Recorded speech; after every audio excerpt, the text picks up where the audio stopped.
ಈ ಎಲೆಗಳನ್ನು ನೋಡ್ತೀವಿ. ಈ ಎಲೆಗಳನ್ನು ಇರಬೇಕಾಗಿತ್ತಂದ್ರೆ ಸೂರ್ಯನ ಪ್ರಕಾಶ ಬೇಕಾಗ್ತದೆ. ಎಲೆಗಳನ್ನು ಬಣ್ಣ ಎಲೆಗಳ ಆಕಾರ ಇಂಥ ಬಣ್ಣ ಆಕಾರ ಇರೋದ್ರಿಂದ ಎಲೆ ಅಂತ ಕರೀತೀವಿ. ಆದರೆ ಈ ಎಲೆಯಾಗಿ ಇರಬೇಕಾಗಿತ್ತಂದ್ರೆ ಇದು ಹಲವಾರು ವಸ್ತುಗಳು ಅವಲಂಬಿಸಿದೆ.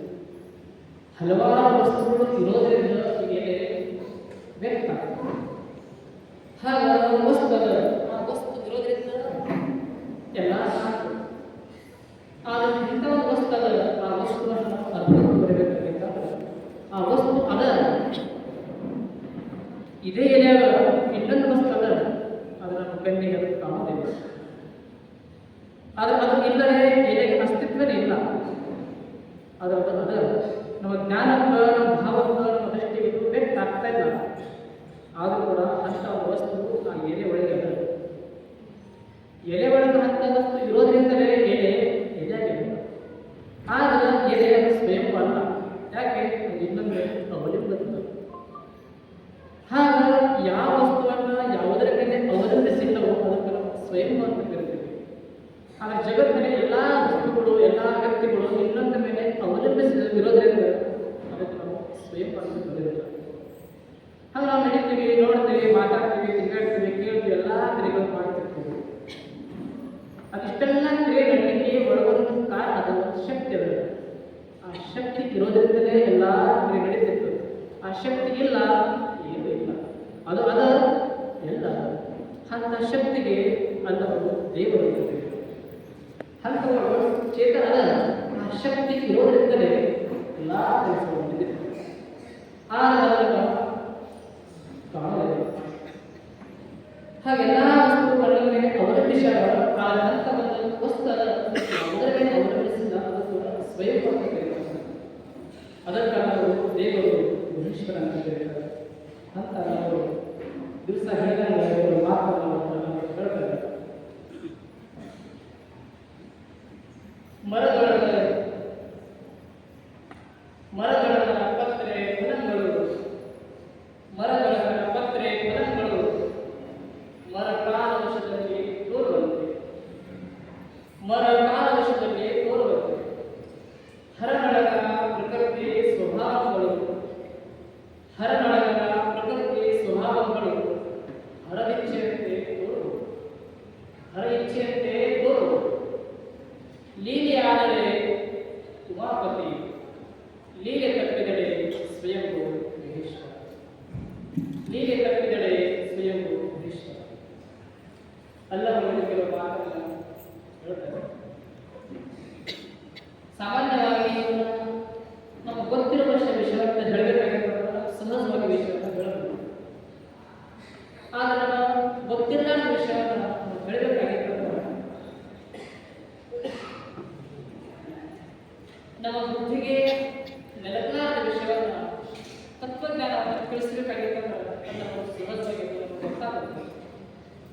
ಗಹನ ವಿಷಯವನ್ನು ನಮ್ಮ ಗಮನಕ್ಕೆ ಬರಬೇಕಾಗಿತ್ತಂದ್ರೆ ಸ್ವಲ್ಪ ಉದಾಹರಣೆ ಅಂತ ಅಲ್ಲವರು ಕೆಲವು ಉದಾಹರಣೆಗಳನ್ನು ಕೊಟ್ಟು ಈ ವಚನದಲ್ಲಿ ತತ್ವಜ್ಞಾನವನ್ನು ಮುಗಿಸ್ತಕ್ಕಲ್ಲ. ಹಾಗಾಗಿ ಅಲ್ಲವರು ಉದಾಹರಣೆ ಕೊಡ್ತಾರೆ. ಮರದೊಳಗನ ಪತ್ರೆ ಫಲಗಳು ಮರಕಾಲ ವಶದಲ್ಲಿ ತೋರು. ಒಂದು ಗಿಡ ಅದ,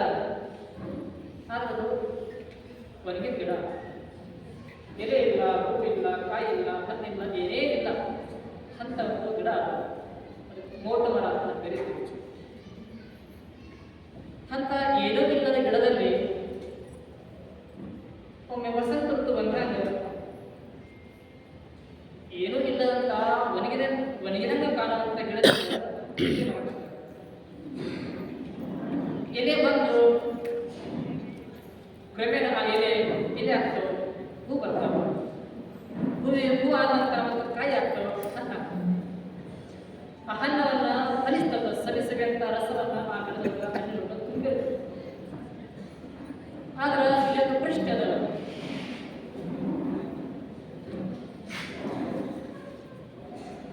ಏನು ಪ್ರಶ್ನೆ? ಏನು ಇಲ್ಲಂತ ಗಿಡದೊಳಗಡೆ ಎಲೆ ಬಂತು, ಹೂ ಬಂತು, ಕಾಯಿ ಬಂತು, ಹಣ್ಣು ಬಂತು. ಇದಕ್ಕೆ ಅನ್ನ ನಾವು ಏನಂತ ಕರೀತಾರೆ?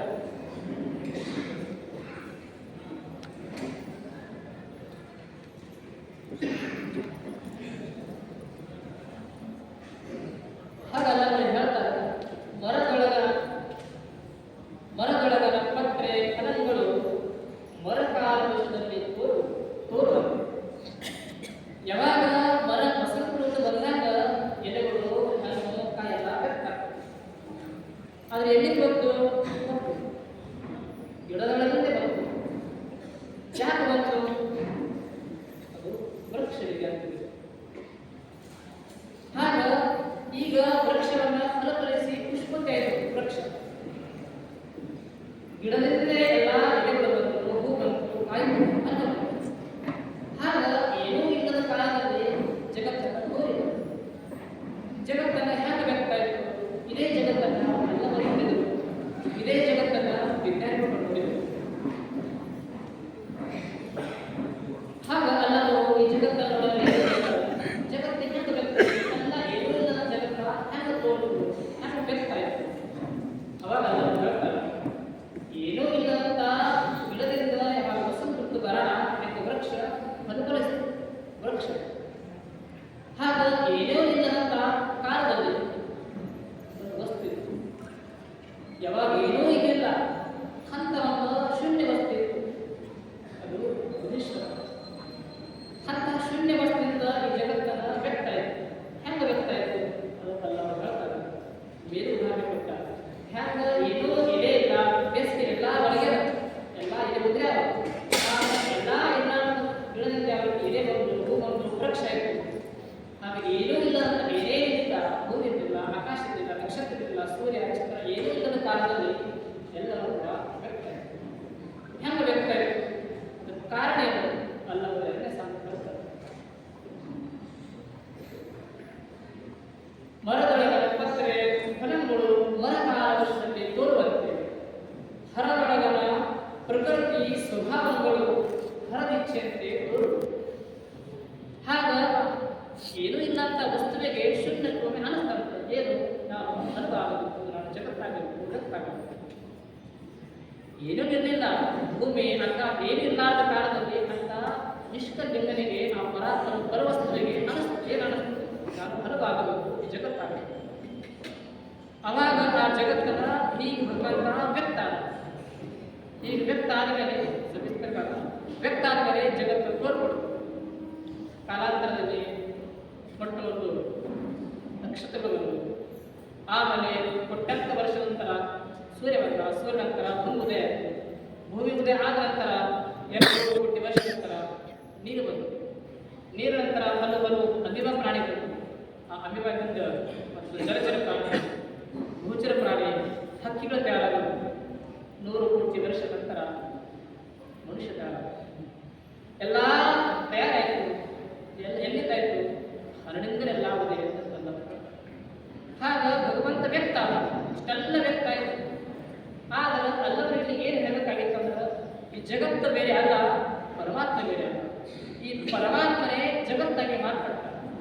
ಅದಕ್ಕೆ ಅವರು ಹೇಳ್ತಾರೆ, ಹರದೊಳಗನ ಪ್ರಕೃತಿ ಸ್ವಭಾವಗಳು ಹರಕಾಲ ವಶದಲ್ಲಿ ತೋರುವರು.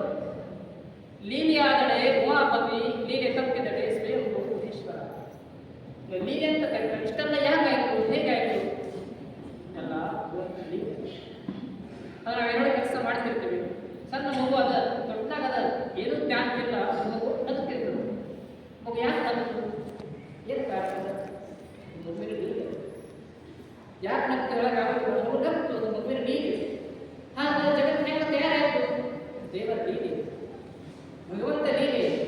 ಲೀಲ ಆಯಿತು, ಜಗತ್ತು ತಯಾರಾಯಿತು. ಆದರೆ ಭಗವಂತನಿಗೆ ಬೇಡ ಬಂದು ಉಮಾಪತಿ ಯಾವಾಗ ಎಲೆಯೆಲ್ಲ ಕುದುರೆ ಹೋಗಿ ತಾನೇ ಹಣ್ಣಿಲ್ಲ ಕಾಯಿಲ್ಲ ಏನಿಲ್ಲದಂತ ವೃಕ್ಷ ಆಯಿತು ಸ್ವಯಂ. ಹಾಗ ಭಗವಂತನಿಗೆ ಜಗತ್ತ ಮಾಡಿ ಕಾಣಿಸ್ತು ಉಮಾಪತಿ ಎಲ್ಲ ಗಾಢ ಕಾಣಿಸ್ತು ಅಡಗ ಸ್ವಯಂ. ಹಾಗ ಕಲಾವಿದ ಅದ್ಭುತ ನೃತ್ಯ ಮಾಡ್ತಾರೆ. ನೃತ್ಯ ವ್ಯಕ್ತಾಗ್ತಿತ್ತು. ನೃತ್ಯ ಬೇರೆ ನೃತ್ಯ ಮಾಡುವಾಗ ನೃತ್ಯಗಾರ ನೃತ್ಯ ವ್ಯಕ್ತ ಯಾವಾಗ ನೃತ್ಯ ಮಾಡೋದು ನಿಂತ ನೃತ್ಯ ಇಲ್ಲ ನೃತ್ಯ ನೃತ್ಯ ಬೇಕು ಹಾಗ ನೃತ್ಯಗಾರ ಬೇರೆ ಅಲ್ಲ ನೃತ್ಯ ಬೇರೆ ಅಲ್ಲ ನೃತ್ಯ ಮಾಡೋದ್ರಿಂದ ನೃತ್ಯ ವ್ಯಕ್ತ ಆಯಿತು. ಹಾಗ ಜಗತ್ತು ಬೇರೆ ಅಲ್ಲ ಪರಮಾತ್ಮ ಬೇರೆ ಅಲ್ಲ ಪರಮಾತ್ಮ ಜಗತ್ತು ವ್ಯಕ್ತ ಆಯಿತು. ಪರಮಾತ್ಮ ಗಾಢ ಅಷ್ಟು ಪರಮಾತ್ಮ ಜಗತ್ತೆಲ್ಲ ಅಳುತ್ತದೆ. ಹಾಗ ಒಂದು ಸಣ್ಣ ಬೀಜ ಅದ ಇದೇ ಸಣ್ಣ ಬೀಜ ಬೃಹತ್ ವೃಕ್ಷ ಅದರ ಚಿಕ್ಕ ಬೀಜದಲ್ಲೇ ಅದ್ಭುತ ವೃಕ್ಷ ಇದಕ್ಕೆಲ್ಲ ಯಾವ ವ್ಯಕ್ತ ಆಗ್ತದ್ದು ಸಣ್ಣ ಬೀಜ ಬೃಹದಾಕಾರವಾಗಿ ವೃಕ್ಷ. ಹಾಗ ಪರವಸ್ತುವೇ ಜಗತ್ತಾಗಿ ಮಾರ್ಪಟ್ಟ ಅವನೇ ಬೇರೆ ಅಲ್ಲ ಜಗತ್ತು ಬೇರೆ. ಹಾಗ ಸೂರ್ಯ ಬೇರೆ ಅಲ್ಲ ಸೂರ್ಯನ ಬೆಳಕು ಬೇರೆ ಪ್ರಕಾಶದೇ ಸೂರ್ಯ. ಹಾಗ ಭಗವಂತ ಬೇರೆ ಅಲ್ಲ ಜಗತ್ತು ಬೇರೆ ಅಲ್ಲ ಭಗವಂತನೇ ಜಗತ್ತಾಗಿ ಮಾರ್ಪಟ್ಟ. ಅದಕ್ಕಲ್ಲವರು ಹೇಳ್ತಾರ ನೀನೇ ಆದರೆ ಉಮಾಪತಿ ನೀನೇ ತಪ್ಪಿದರೆ ಸ್ವಯಂ. ಆಗ ಪರಮಾತ್ಮ ಸ್ವಯಂ ಅಂತ ಅಲ್ಲವರು ಹೇಳ್ತಾರೆ. ಸ್ವಯಂ ಅಂದ್ರೆ ಆತನಿಗೆ ಏನೂ ಕಾರಣ ಅಲ್ಲ, ಆತನಿಗೆ ಯಾವುದೂ ಕೂಡ ಆಧಾರ ಇಲ್ಲ. ಅದು ಅವನೇ ಎಲ್ಲ ವಸ್ತುವಿಗೆ ಆಧಾರದ ಅಂತ ವಸ್ತುವಿಗೆ ಎಲ್ಲರೂ ಮಹೇಶ್ವರ ಅಂತ ಕರೀತಾರೆ. ಅಂತ ಅಲ್ಲ ಮಹೇಶ್ವರಿಂದಲೇ ಎಲ್ಲ ಜಗತ್ತೆಲ್ಲ ವ್ಯಕ್ತ ಇದೆ. ಅದಕ್ಕೆ ಅಲ್ಲವರಿಗೆ ಏನು ಹೇಳ್ತಾರೆ ಜಗತ್ತು ಬೇರೆ ಅಲ್ಲ ಪರಮಾತ್ಮ ಬೇರೆ ಅಲ್ಲ ಪರಮಾತ್ಮನೇ ಜಗತ್ತಾಗಿ ಮಾರ್ಪಟ್ಟ. ಅದಕ್ಕೆ ನಾವು ಪರಮಾತ್ಮ ನಿಜವಾಗಿ ನಾವು ಪ್ರೀತಿಸಬೇಕಾಗಿತ್ತಂದ್ರೆ ಯಾರು ದೇವರ ಜಗತ್ತನ್ನು ಯಾರು ಪ್ರೀತಿಸ್ತಾರ ಅವರೇ ಪರಮಾತ್ಮೆಯನ್ನು ಪ್ರಿಯ. ಹಾಗ ನಾವು ದೇವರನ್ನ ಪ್ರೀತಿಸಬೇಕಾಗಿತ್ತಂದ್ರೆ ದೇವರ ಜಗತ್ತನ್ನು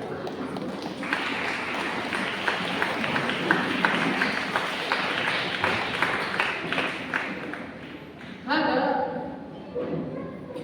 ಏನನ್ನು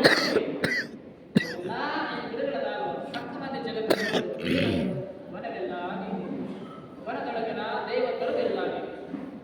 ಹಾಗ ನಮ್ಮ ಕಣ್ಣಿಗೆ ಎಲೆ ಕಾಣ್ತು ಗಿಡ ಕಾಣ್ತು ವಸ್ತುಗಳು ಕಾಣ್ತು ಅಲ್ಲ ಅರ್ಥ ಕಾಣಿಲ್ಲ. ವನವೆಲ್ಲ ಏನ ನೋಡ್ತಾರಲ್ಲ ಭಗವಂತರು ಕಾಣಿಸ್ತಾರೆ. ಹಾಗ ತಿಳಿದವರಿಗೆಲ್ಲ ಜಗತ್ತು ಬೇರೆ ಅಲ್ಲ ಪರಮಾತ್ಮ ಬೇರೆ ಅಲ್ಲ. ಹಾಗ ಪರಮಾತ್ಮನೇ ಜಗತ್ತಾಗಿ ಮಾಡ್ತಾರೆ. ಹಾಗ ನಾವು ಪರಮಾತ್ಮನ ಪ್ರೀತಿಸಬೇಕಂದ್ರೆ ಕಾಣುವ ವಸ್ತುವನ್ನು ನಾವು ಪ್ರೀತಿಸಬೇಕು, ಜಗತ್ತನ್ನು ಪ್ರೀತಿಸಬೇಕು. ಯಾರು ಕಾಣದ ಜಗತ್ತನ್ನು ಪ್ರೀತಿ ಮಾಡಂಗಿಲ್ಲ ಕಾಣದ ಪರಮಾತ್ಮ ಹೆಂಗೆ ಪ್ರೀತಿ ಮಾಡಕ್ಕೆ ಸಾಧ್ಯ? ಹಾಗಲ್ಲ ಹೇಳ್ತಾರೆ ಪರಮಾತ್ಮನೇ ಜಗತ್ತಾಗಿ ಮಾಡ್ತಾರೆ. ಅದಕ್ಕೆ ನಾವು ಪರಮಾತ್ಮನಿಗೆ ಪ್ರಿಯ ಆಗಬೇಕಾಗಿತ್ತಂದ್ರೆ ಎಲ್ಲರೂ ನಾವು ಪ್ರಿಯ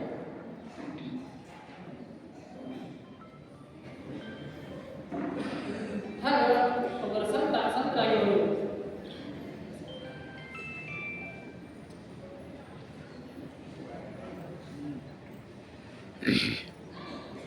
ಹಾಗ ಪರಮಾತ್ಮನ ಪ್ರಿಯ ಆಗಬೇಕಾಗಿತ್ತಂದ್ರೆ ದೇವರ ಜಗತ್ತನ್ನು ಪ್ರೀತಿ ಮಾಡಬೇಕು.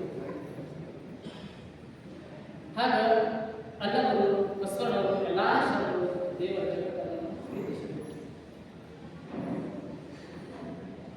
ಹೀಗೊಬ್ಬ ಸಂತರಿದ್ರು ಅವರು ಮಾತ್ರ ಎಲ್ಲ ಜಗತ್ತನ್ನ ಸಣ್ಣ ಸಣ್ಣ ಮಕ್ಕಳನ್ನ ಪ್ರೀತಿಸ್ತಿದ್ರು. ಅವ್ರು ಯಾರು ಇರಲಿಲ್ಲ ನಡತೆ ಮಕ್ಕಳು ಮದುವೆ ಏನಿಲ್ಲ ಸಣ್ಣಷ್ಟು ಕಾಣಿಕೆ ದಿನಾಲು ತನ್ನ ಕರ್ತವ್ಯ ಮಾಡ್ಬೋದು. ಯಾರು ಅನಾಥಬಾರದು ಯಾರಿಗೆ ಏನೂ ಇಲ್ಲ ಅಂತ ಸಣ್ಣ ಸಣ್ಣ ಮಕ್ಕಳಿಗೆ ಗರುಡು ಅವರು ಮನೆ ತಂದು ಕೂರಿಸಿ ಆಡಿಸಿ ಅತ್ಯಂತ ಪ್ರೀತಿ ಮಾಡಿ ಅವರನ್ನೇ ಭಗವಂತ ಕಂಡು ಆ ಮಕ್ಕಳಿಗೆ ತನ್ನ ತನ್ನ ಕಲಿಸ್ಬೇಕು. ಅಷ್ಟು ಪ್ರೀತಿ ಮಾಡೋದು ಅಂತ ಸಂತು ಒಂದು ದಿವಸ ರಾತ್ರಿ ಮಲಗಿದಾಗ ಹುಣ್ಣಿಮೆ ದಿವಸ ಬೆಳೆದಿದ್ದೆಲ್ಲ ಬಿದ್ದದು. ಅವಾಗ ಅವರು ಸಹಜವಾಗಿ ಮಧ್ಯರಾತ್ರಿ ಕಣ್ಣು ತೆರೆದು ನೋಡ್ತಾರೆ ಕಿಟಕಿಯಾಗೆಲ್ಲ ಬೆಳೆದಿಲ್ಲ ಬಿದ್ದದು. ಆ ಕಿಟಕಿ ಬೆಳೆದಿದ್ದು ನೋಡ್ತಾರೆ ಏನೊಂದು ಮಹಿಳೆದ ವಸ್ತು ಅವ್ರು ಕೇಳ್ತಾರೆ ಯಾರು? ಅವ್ರು ಹೇಳ್ತಾರೆ ನಾನು ದೇವರಿದ್ದೇನೆ. ಅವಾಗ ಅಂತ ಕೇಳ್ತಾರೆ ಸತ್ಯ ಕೇಳ್ತಾರೆ. ಹಾಗಾದ್ರೆ ಕೈನಾಗ ಹಿಡಿದಿಲ್ಲ ಏನಲ್ಲ ಇಲ್ಲ ನಾನು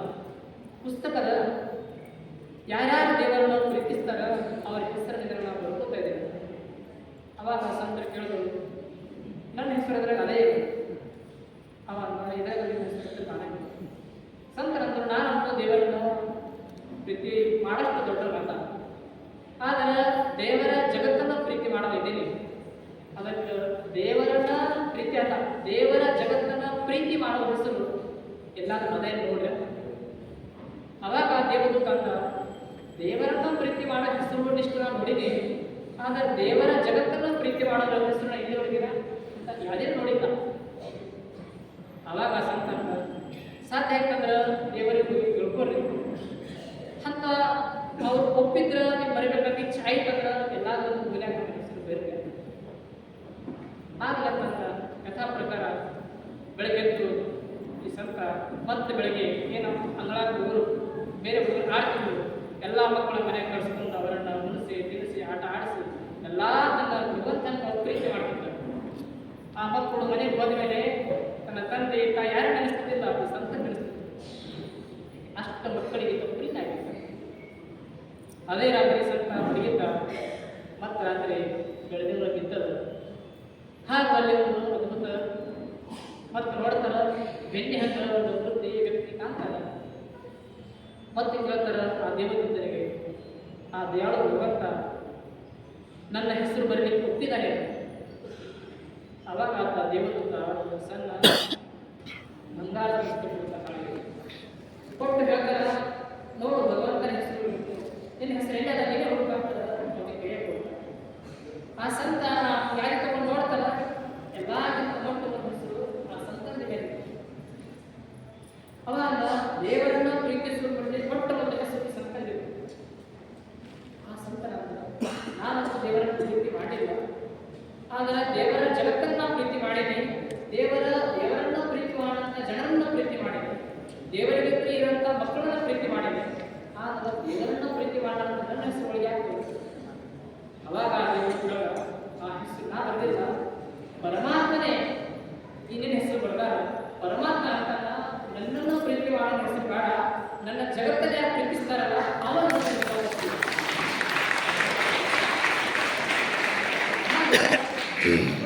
ಪ್ರಿಯ ಆಗ್ಬೇಕಾದ್ರೆ ದೇವರ ಜಗತ್ತನ್ನು ಪ್ರೀತಿ ಮಾಡೋದು ಅಂತ ಎಲ್ಲರೂ ಈ ಮಾತನ್ನು ಹೇಳ್ತಾರೆ. ಹಾಗೆ ಪರಮಾತ್ಮ ಬೇರೆ ಅಲ್ಲ, ಜಗತ್ತ ಬೇರೆ ಅಲ್ಲ. ಪರಮಾತ್ಮನ ಜಗತ್ತಿನಾಗೆ ಮಾತ್ರ ಅದಕ್ಕೆಲ್ಲ ಹೆಸರು ವ್ಯಕ್ತಕ್ಕೆ ನೋಡಿದಂಥ ನೀನೇ ದೇವ. ಹಾಗ ಶರಣರು ದೇವರ ಜಗತ್ತನ್ನು ಪ್ರೀತಿಸಿದರು. ಭಗವಂತನ ಪ್ರೀತಿಸಿದ್ರೆ ಜನರನ್ನ ಪ್ರೀತಿಸಬೇಕು, ಜಗತ್ತನ್ನು ಪ್ರೀತಿಸಿದ್ರೆ ನಿಜವಾದ ಭಗವಂತನನ್ನು ಪ್ರಿಯ. ಹಾಗ ಇಲ್ಲಿವರೆಗೆ ಎಲ್ಲರೂ ಹಲವಾರು ವಿಚಾರಗಳನ್ನು ತಿಳ್ಕೊತಿರ್ತಾರೆ. ನಿಜಕ್ಕೂ ತಾವೆಲ್ಲ ಕಲಿಯಿರಿ.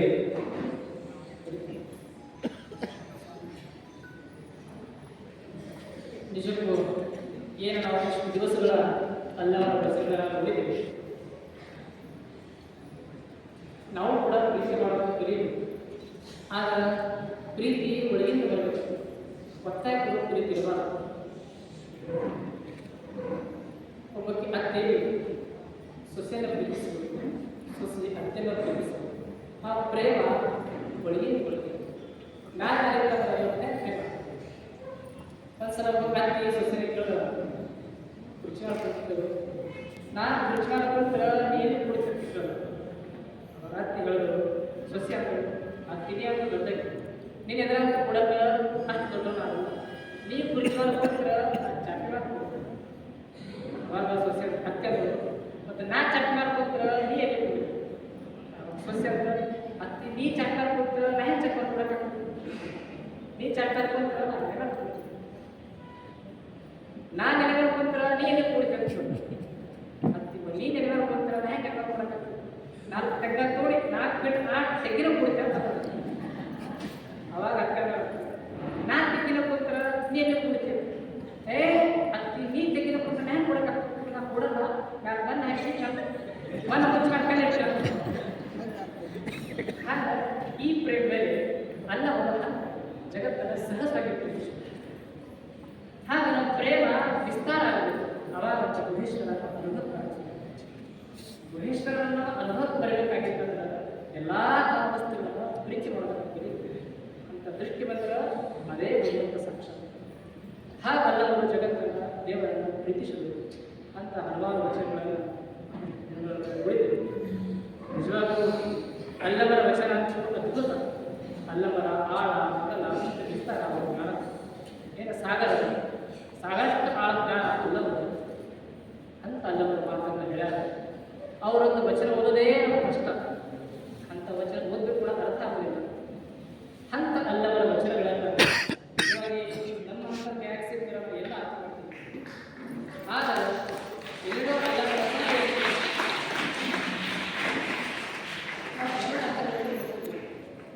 ಅಂತ ಅಲ್ಲವರ ವಚನಕ್ಕೆ ನಿಜವಾದ ಅರ್ಥವನ್ನು ಕೊಟ್ಟರೆ ಯಾರಾದರೆ ಅಂತ ಅಲ್ಲವರ ಪ್ರತಿ ಸ್ವರೂಪೇ ಸಿದ್ಧಿಸ್ತಾರೆ. ಏನು ಅಲ್ಲವರ ಅಲ್ಲವರ ವಚನ ನಿರ್ವಚನಗಳು ಅವರು ಬರೋದ್ರಿಂದಲೇ ವಚನ ಸ್ವರೂಪಗಳ ಅರ್ಥ ಆಗ್ತದೆ. ಆದರೆ ಅಂತ ಅಲ್ಲವರ ವಚನ ಅರ್ಥ ಆಗಲಾರ್ದಾಗ ನಿರ್ವಚನ ಓದಬೇಕಾಗ್ತದೆ. ಅಂತ ಅಲ್ಲವರ ವಚನವನ್ನು ನಾವು ಪ್ರವಚನ ಮಾಡೋದಕ್ಕೆ ಸಾಧ್ಯ ಬೇರೆ ಯಾರಿಗೆ ಸಾಧ್ಯ ಆಗುತ್ತೆ. ಅಲ್ಲವರ ಒಳ್ಳವರಿಗೆ ಮಾತ್ರ ಸಾಧ್ಯ ಆಗ್ತದೆ, ಬೇರೆ ಆಗ್ತದೆ. ಹಾಗ ಅಲ್ಲವರ ವಚನವನ್ನೇ ಪೂಜ್ಯ ಸಿದ್ದೇಶ್ವರಪ್ಪಗಳವರು 1990ರಲ್ಲಿ ಬಿಜಾಪುರದಲ್ಲಿ ಪ್ರವೇಶ ಮಾಡಿದರು. ಅದಕ್ಕೆ ನಾನು ಇಷ್ಟು ದಿವಸ ಹೇಳಿಲ್ಲ, ಯಾವ ಮಾತು ಮಾಡಲ್ಲ. ಯಾಕೆ ವಚನ ಓದೋದೇ ಕಷ್ಟ. ಹಾಗ ಅವರು 90 ಇಸ್ವಿಯಲ್ಲಿ ಅವರಿಗೆ ಪ್ರವಚನ ಮಾಡಿದರು. ಅವರ ಪ್ರವಚನ ಕೇಳೇ ಸಿಗಿತ್ತು. ಅದಕ್ಕೆ ಆ ಮಾತು ನನ್ನ ಮಾತಲ್ಲ, ಅವರು ಮಾತಾಡಬೇಕು. ನಿಜಕ್ಕೂ ಅಂತ ಅಲ್ಲವರು ವಿಶ್ವರೂಪಿ ಅವರಾಗಿದ್ದರು. ಅಂತ ಸಿದ್ದೇಶ್ವರ ಮಾತುಗಳೇ ನಾವು ಹೇಳುತ್ತಾರೆ. ನಿಜಕ್ಕೂ ಅಂತ ಪ್ರವಚನವನ್ನು ಕೇಳಬೇಕಾದಾಗ ಚಿರಾದೇಶಗಳು ಗಾದೆ ಮಾಡ್ತಾರೆ, ಯಾದ ಹೊಂಡದ ನೀರು ನಾವು ಕುಡಿತೇವೆ ಆ ಹೊಂಡವನ್ನು ಕೂಡ ಮುರಿಬಾರದು. ನಾಗ ಹರ್ಷಾರ್ಥಗಳಿಂದ ನಾವು ನೆನಪು ಅವರಿಗೆ ಹೇಳಬೇಕು ಅಲ್ಲವರ ಪ್ರವಚನ ಮಾಡೋದು. ಆದ ತಕ್ಷಣ ಅವರು ಆಗಿದ್ದಾಗಲೇ 1990 ಪ್ರವಚನ ಕ್ಯಾಸೆಟನ್ನು ಹುಡುಕಿ ಒಂದೇ ಗಂಟೆಯನ್ನು ಕಳಿಸ್ಬೇಕು ಅಂತ ಪ್ರವಚನ ಕೂಡ ಅವರು ಕೂಡ ಆಗಿರಬೇಕು. ಮತ್ತು ಈ ಸಂಸಾರ ಸ್ಥಳ ಮತ್ತು ಮಾಯಾವಿಲಾಸ ಪುಸ್ತಕದಲ್ಲಿ ಏನು ವ್ಯತ್ಯಾಸ ಅಂತ ತಿಳ್ಕೊಳ್ಳಿಸಿದಾಗ ನಾನು ಯುದ್ಧದ ಗುರುಮಾತ್ರ ಪ್ರಿಪೇರ್ ಮಾಡಿದ್ದೇನೆ. ಅವಾಗ ಅವರು ಕೂಡ ಮಾತನ್ನು ಹೇಳಿದರು. ಅವರು ಕೂಡ ಈ ಸಮಯದಲ್ಲಿ ನಡೆಸ್ತೇವೆ. ಮತ್ತು ಈ ವಚನಕ್ಕೆ ಇಂಥವನ್ನು ಏನ ವಚನ ಅರ್ಥ ಆಗದ ಸಮಾಜದಲ್ಲಿ ಇಷ್ಟ ಪ್ರಸಾದಗಳನ್ನು ಪ್ರಿಪೇರ್ ಮಾಡಿದಾಗ ತಕ್ಷಣ ಅವರನ್ನು ಎಲ್ಲ ವಚನಗಳ ಅರ್ಥವನ್ನು ಹೇಳ್ತಿದ್ರು.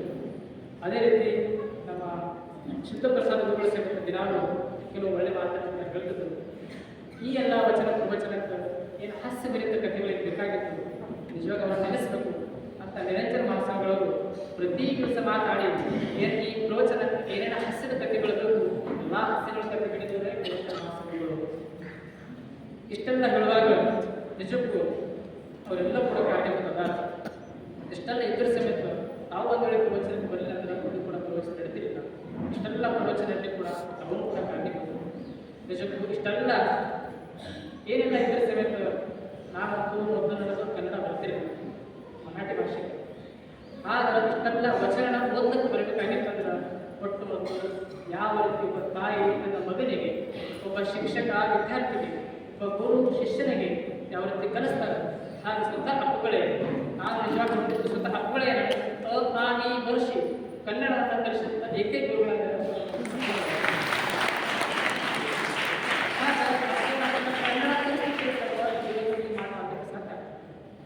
ಹಾಗೆ ಭಾಷೆಯನ್ನು ಕನ್ನಡ ಕಲಿಸಿದ್ದು ನನ್ನ ಕನ್ನಡ ಅದೇ ಗೊತ್ತಿರಲಿಲ್ಲ, ಕನ್ನಡ ಮಾತುಗಳೇ ಬರುತ್ತಿಲ್ಲ ಅಂತ ಕನ್ನಡ ಮಾತು ನನಗೆ ಕನ್ನಡವನ್ನು ಕಲಿಸಿ ಇದು ಮಾಡಿದ ನಿಜಕ್ಕೂ ಅವರ ಕನ್ನಡ ಈ ಭಾಷೆಯನ್ನು ಕಲಿಸಿದ್ದು ಪೂಜೆ ಹಕ್ಕುಗಳಾಗಲ್ಲ.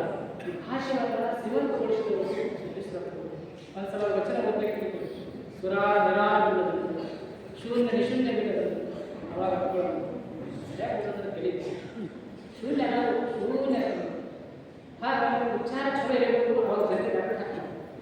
ಆ ಉಚ್ಚಾರವನ್ನು ಸರಿಯಾಗಿ ಮಾಡೋದಕ್ಕೆ ಅವರು ಕಲಿಸ್ತಾರೆ. ನಿಜಕ್ಕೂ ಬಸವರವರ ಅಲ್ಲವನ್ನು ಎಲ್ಲಿ ಕೇಳ್ತಾರೆ ಸಾಕ್ಷಾತ್ ಬಸವ ನೋಡಿಲ್ಲ ಅಪ್ಕೊಳ್ಳೋ ಹೋಗುತ್ತೆ ಬಸವನ ಕಣ್ಣಿಗೆ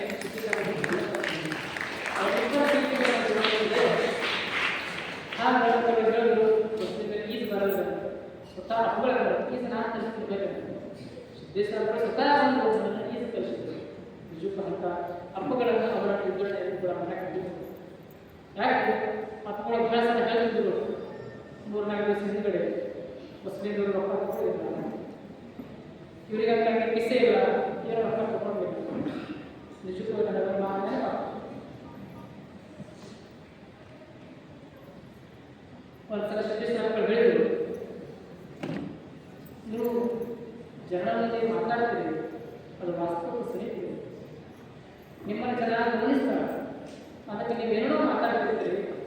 ಜನ ಏನೋ ನೀವು 10 ಜನ ಕೂತಿರ್ತಾರೆ, ಏನು ಹೇಳ್ತೀವಿ ಅಷ್ಟು ಬರ್ತಾರೆ.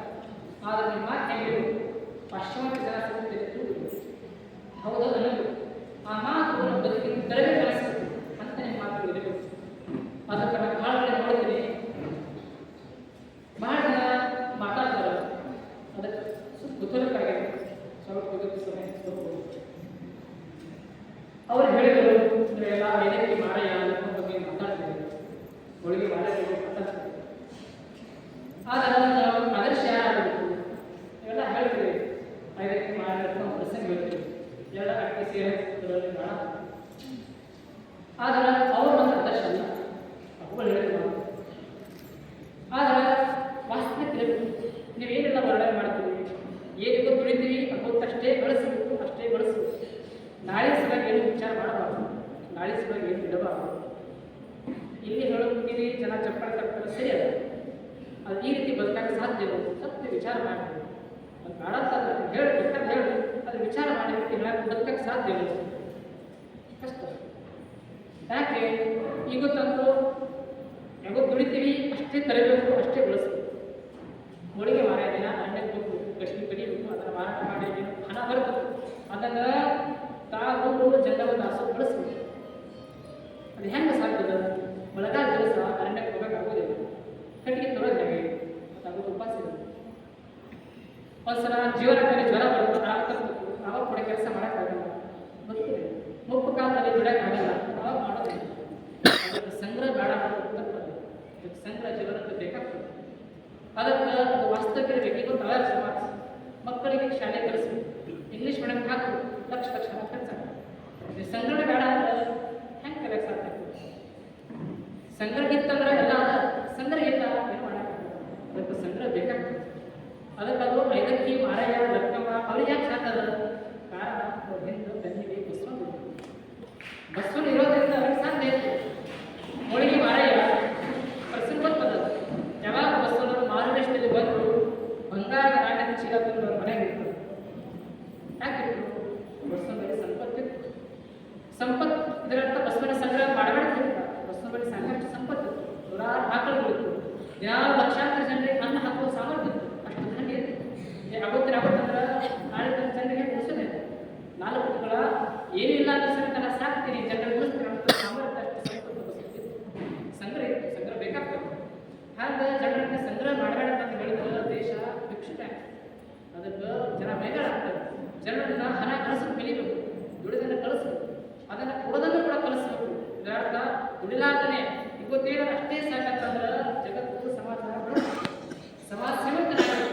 ಇನ್ನು 4 ವರ್ಷದ ರಾಜ್ಯದ ಲಕ್ಷದಲ್ಲಿ ಉಳಿಸ್ತೀನಿ ಅಂತ ಅಷ್ಟು ಸಂಪತ್ತು ನಮಗೆ ಇರಬೇಕು. ಹಾಗೆ ಅದು ಐದಕ್ಕೆ ಮಾರಯ್ಯ ಆದರ್ಶ. ಆ ಆದರ್ಶ ಸಾರ್ವತ್ರಿಕ ಅಲ್ಲ, ಅದಕ್ಕೆ ಆದರ್ಶ ಬಸವನ ಆದರ್ಶ ಆಗಬೇಕು. ಬಸವನ ಸಂಪತ್ತಿನವರೆಗೆ ಸಾಕಷ್ಟು ಸಂಪತ್ತು ಉಳಿಬೇಕು.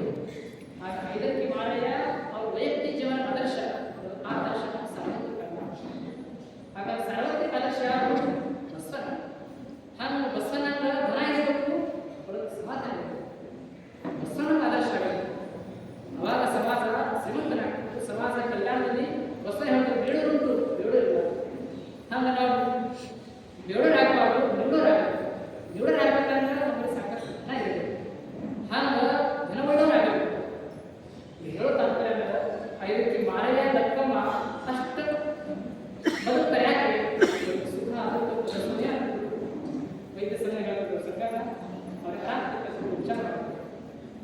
ಅವರು ಕಷ್ಟದಲ್ಲಿ ಸಹಾಯ ಮಾಡಲಿಕ್ಕೆ ಎಲ್ಲ ಶ್ರೀಮಂತರು ಇಂಥ ಬೆನ್ನಿಗೆ ಬಸವನ ಇದ್ದರು. ಇಂಥ ಬೆನ್ನಿಗೆ ಬಸವನ ಇರೋದ್ರಿಂದ ಐದಕ್ಕೆ ಮಾರಯ್ಯ ಲಕ್ಕಮ್ಮ ಆ ಜೀವನ ನಡೆಸಲು ಸಾಧ್ಯ ಇದೆ. ಹಾಗೆ ಇವತ್ತು ನಾವು ರೊಕ್ಕ ತಗೊಂಡ ಏನು ಬೇಡ ಅನ್ನಲಿಕ್ಕೆ ಕಾರಣ ಇದೆ. ಐದಕ್ಕೆ ಲಕ್ಕಮ್ಮಗೆ ಮಾರಯ್ಯ ಬೆನ್ನಿಗೆ ಬಸವನ ಇದ್ದಂಗೆ ನಾನು ಕೂಡ ತಗೊಂಡ ಆಲೋಚನೆ ನಡೀತಿದ್ರೆ ಇಂಥ ಕಾರಣ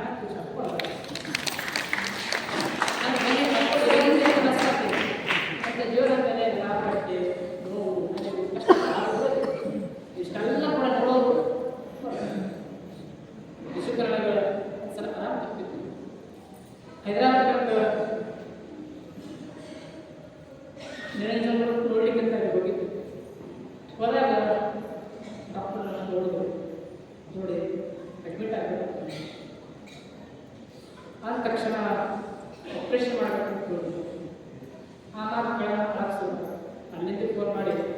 ಅಪ್ಪರೇನ ಆಪರೇಷನ್ ಮಾಡ್ಕೊಂಡ ಆಸ್ಪತ್ರೆ ಒಳಗೆ ಭಯ ಅಷ್ಟು ದೊಡ್ಡ ಆಸ್ಪತ್ರೆ ಯಶೋಧ ಆಸ್ಪತ್ರೆ ಬೇಡ ಅಪ್ಪರನ್ನು ಕರಗಾಡಿ ನಾನೇ ಬರ್ತಿದ್ದೆ ಕೊನೆಗೆ ಸ್ಟೋನ್ ಆಪರೇಷನ್ ಆದಾಗ ಅಪ್ಪ ಲಕ್ಷಾಂತರ ಹಣ ಖರ್ಚು ಮಾಡಿ ಆಪರೇಷನ್ ಮಾಡಿಸ್ಬೋದು ಕೊನೆ ಅಂತ ಕಳಿಸ್ಲಿಕ್ಕೆ ಮತ್ತು ಕಳಿಸ್ಲಿಕ್ಕೆ ಬಸ್ಸಿಗೆ ಹೊರಬೋದಾಗಿತ್ತು ಬೇರೆ ಕಾಲದಲ್ಲಿ ಹೊರಬೋದಾಗಿತ್ತು ಅದರ ಅಪ್ಪರು ಸ್ವತಃ ಅವ್ರದೇ ಕಾರ್ ಕೊಟ್ಟು ಅವ್ರದೇ ಗಾಡಿ ಕೊಟ್ಟು ಅವ್ರದೇ ಗಾಡಿ ಕೊಟ್ಟು ಅಷ್ಟು ಲಕ್ಷ ಹಣ ಮಾಡಿ ಆರೋಗ್ಯವನ್ನು ನೋಡಿ ಕಾರಣ ಅದಕ್ಕೆ ಹಣ ತಗೊಳ್ಳೋದು ನಾನು ದೊಡ್ಡ ಅಲ್ಲ ನನ್ನ ಬೆನ್ನಿಗೆ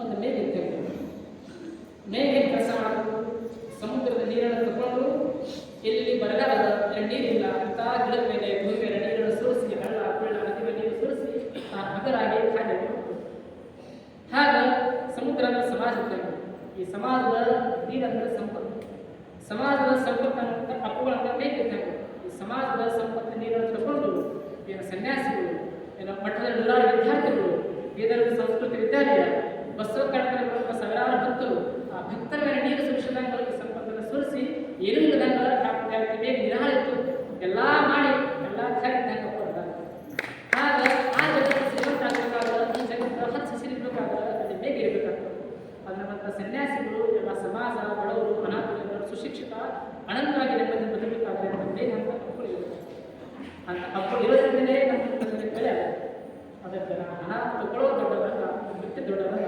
ಒಂದು ಬೆನ್ನಿಗೆ ಅಪ್ಪಳಲ್ಲ ಎಲ್ಲ ಮಾಡಿಸಬೇಕು ಅವ್ರಿಗೆ ಏನಿಲ್ಲ ಅನ್ನೋದಾರ ಮೇಘ ಮಳೆ ಸುರಿಸ್ತದ್ದು ಆದರೆ ಖಾಲಿ ಆಗಿತ್ತು ಹಾಗೆ ಅವರೆಲ್ಲ ತಗೊಂಡಿರ್ತಾರೆ ತನಗಾಗಿ ಹೇಳಿಲ್ಲ ಎಲ್ಲ ಸಮಾಜಕ್ಕೆ ಕಳಿಸ್ತಾರೆ ಅದಕ್ಕೆ ನಾ ದೊಡ್ಡವರನ್ನ ಎಲ್ಲ ಕಾರ್ಯಗಳು ಅಪ್ಪುಗಳಲ್ಲ ಮತ್ತೆ ಹುಡುಕ್ತಾರೆ ನಿಜಕ್ಕೂ ಅಪ್ಪರ ಪ್ರೇಮ ಎಲ್ಲರ ಬಳಿ ಸಮಾನ ಆಗಿರೋದು ಅಪ್ಪ ನಮಗೆ ಪ್ರೀತಿಸ್ತಾರೆ ನಮಗೆ ಪ್ರೀತಿಸ್ತಾರೆ ದೊಡ್ಡವ್ರ ಪ್ರೇಮ ಎಲ್ಲರ ಬಳಿ ಸಮಾನ ಆಗಿರುತ್ತೆ ಆಗ ನಿರಂಜನವರು ಇರ್ಬೋದು ಶಿವಾನಂದರು ಇರ್ಬೋದು ಮಹನೇಂದ್ರ ಇರ್ಬೋದು ಜಗತ್ತ ಸಂಪರ್ಕದಲ್ಲಿರ್ಬೋದು ಎಲ್ಲ ಪ್ರೇಮ ಸಮನಾಗಿರುತ್ತೆ ಇವರಿಗೆ ಹೆಚ್ಚು ಕಡಿಮೆ ಅಂತ ಹೆಂಗ ನಾವು ಬನ್ನಿ ಕೆಲಸ ನೋಡ್ತೀವಿ ಚಂದ್ರ ಚಂದ್ರ ಕಡೆ ಹೋದಾಗ ನಾವು ನಡೀತಿರ್ತೀವಿ ನಡಿಬೇಕಾದ್ರೆ ಏನಾಗ್ತದೆ ಚಂದ್ರ ನನ್ನ ಕಡೆ ಪ್ರೇಮ ಅಂತ ಇನ್ನೊಬ್ಬ ಹೋಗ್ತಿರ್ತಾರ ಚಂದ್ರ ನನ್ನ ಕಡೆ ಬರ್ತಾರೆ ಇನ್ನೊಬ್ಬ ಬರ್ತಾರೆ ಚಂದ್ರ ನನ್ನ ಕಡೆ ಬರ್ತಾರೆ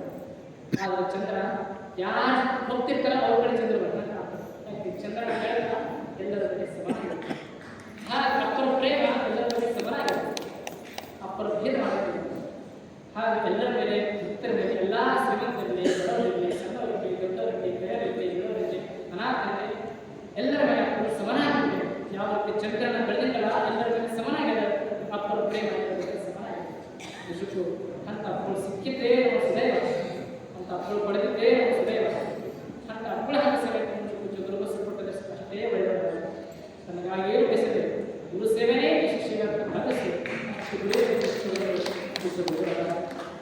ಅಂತ ಅವ್ರ ಬಗ್ಗೆ ಎಷ್ಟು ಕಡಿಮೆ ಅಂತ ಹೇಳುತ್ತಾರೆ ನಿಜಕ್ಕೂ ಇಷ್ಟು ದಿವಸ ಕಾಲ ಸದಾ ಅಪ್ಪರ ಮೇಲೆ ನಿಷ್ಠೆ ಭಕ್ತಿ ಇಟ್ಟು ತಾವೆಲ್ಲ ಬಂದು ಇಷ್ಟು ಮಳಿ ಚಳಿ ಕಳೆದದೆ ಎಲ್ಲ ಲೆಕ್ಕಿಸಿದೆ ಎಲ್ಲರ ವಚನೇ ಮುಖ್ಯ ಭಕ್ತರು ಮನೆ ಕಷ್ಟ ಮುಖ್ಯ ಅಂತ ಮಳೆ ಹಾಸ್ಬೇಕು ತಾವು ಬಂದಿರಿ ತಮ್ಮ ಸೇವೆ ಕೂಡ ನಿಜಕ್ಕೂ ಅಂತ ಅಪ್ಪರು ಹುಟ್ಟ ಹಬ್ಬ ಈ ಶ್ರಾವಣ ಸಮಾರಂಭ ಎಲ್ಲ ಜನ ಜ್ಞಾನದ ಪ್ರಸಾದ ಅಪ್ಪು ಹುಷಾರ ಅನ್ನದ ಪ್ರಸಾದವನ್ನು ಸ್ವೀಕರಿಸಿ ತಿಳ್ಕೊಂಡು ಅವರ ನಿಜವರು ಶಾರದಾ ಮಾನ್ಯವರು ಎಲ್ಲ ಜನರಿಗೆ ಪ್ರಸಾದ ಮುಗಿಸ್ತಾರೆ ಅವರು ನಿಜಕ್ಕೂ ಅವರ ಸೇವೆ ಕೂಡ ಭಾಳ ದೊಡ್ಡದು ಯಾಕೆ ಉಣಿಸೋದಲ್ಲ ಭಾಳ ದೊಡ್ಡದು ಅಂತ ಅವ್ರ ಕಾರ್ಯಕ್ರಮ ಭಾಳ ದೊಡ್ಡದು ತುಳುಕ ನಿಜಕ್ಕೂ ಈ ಸಮಯದಲ್ಲಿ ಗುರುವಚನ ಸೇವಾ ಸಮಿತಿಯ ಅಧ್ಯಕ್ಷರು ಚಂದ್ರಕಾಂತ ಪಾಟೀಲ್ ಅವರು ನಿಜಕ್ಕೂ ಅವರ ಮೇಲೆ ಅಪ್ಪರ ಶಕ್ತಿ ಅಪಾರ ಭಗವಂತ ಹೇಳಿರ್ತಾರೆ ಸತ್ಯದ ಸೌಂದರ್ಯದ ಸಂದೇಶವಾಗಿದೆ ಹಾಗ ಸತ್ಯ ಸೌಂದರ್ಯದಲ್ಲೇ ಶಿವ ಹಾಗ ಚಂದ್ರಕಾಂತ ಅವರು ಶಿವ ಅವರ ಮನೆಗೆ ಭಗವಂತ ದೃಷ್ಟಿ ಭಗವಂತನ ಮನೆಯಾಗ ಇಲ್ಲಿ ನಿರ್ಮಲತೆ ಅದ, ಅಲ್ಲೇ ಪರಮಾತ್ಮ ಇರ್ತಾನೆ. ಹಂಗ ಮನ್ಯಾಗ ನಿರ್ಮಲ ಅದ, ನಿರ್ಮಲ ಅದ. ಇಲ್ಲಿ ಚಂದ್ರಕಾಂತ ಅದ, ಇಲ್ಲಿ ನಿರ್ಮಲತೆ ಅದ, ಮಾತಿಗೆ ಸತ್ಯತೆ ಅದ, ಅಲ್ಲಿ ಶಿವ ಇರ್ತಾನೆ. ಹಾಗೆ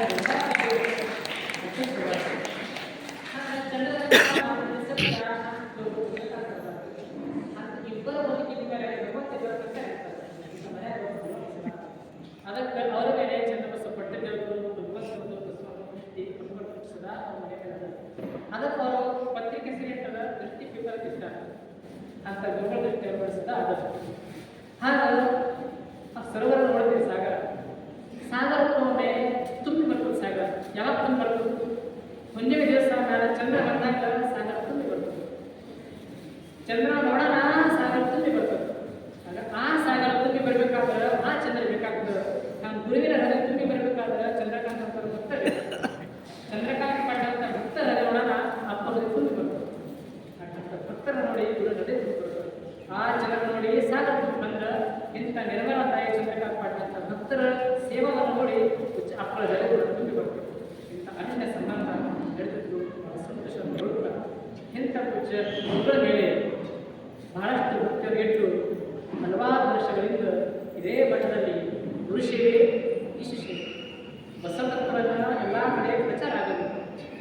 ಕನ್ನಡ ನಾಡಿನ ಮರಾಠಿ ಭಾಷೆ ಕೂಡ ಈ ಬಸವತತ್ವವನ್ನು ಗೊತ್ತಾಗಬೇಕಂತ ತಿಳ್ಕೊಂಡು ತನ್ನ ವೈಯಕ್ತಿಕ ಜವಾಬ್ದಾರಿಯನ್ನು ಬದಿಗುತ್ತಿ ಈ ಬಸವತತ್ವಕ್ಕಾಗಿಯೇ ತನ್ನ ಅಮೂಲ್ಯ ಸೇವೆಯನ್ನು ಸಲ್ಲಿಸುವಂಥ ಹಲವಾರು ವರ್ಷಗಳು ಇದೇ ಇರುವಂಥ ರಾಜೇಂದ್ರ ಅವರು ಹಲವಾರು ಗ್ರಂಥಗಳನ್ನು ಸಾಹಿತ್ಯ ರೂಪದಲ್ಲಿ ತರ್ತಾರೆ.